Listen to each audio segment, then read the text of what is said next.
সংস্কার যদি আলোচনা করতে হয়, মব সন্ত্রাস বন্ধ করতে হবে, বিদেশের সাথে কোনো ঝুঁকিপূর্ণ ব্যবস্থা চুক্তি করা যাবে না। আমরা বলেছি সংস্কারে অনেক ইতিবাচক দিক আছে, সম্ভাবনার দিক রয়েছে, কিন্তু সংস্কারের আলোচনাকে যদি আমাদের অর্থবহ করতে হয়, সর্বাগ্রে নির্বাচনের সুনির্দিষ্ট তারিখ ঘোষণা করতে হবে।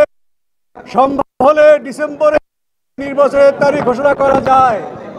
দ্বিতীয় হচ্ছে উপদেষ্টা পরিষদকে তার দক্ষতা প্রমাণ করতে হবে এবং প্রশাসন, আইন শৃঙ্খলা বাহিনী, বিশেষ করে পর্যায়ে যারা নির্বাচনের ডিউটি করবে তাদেরকেও নিরপেক্ষতা প্রমাণ করতে হবে।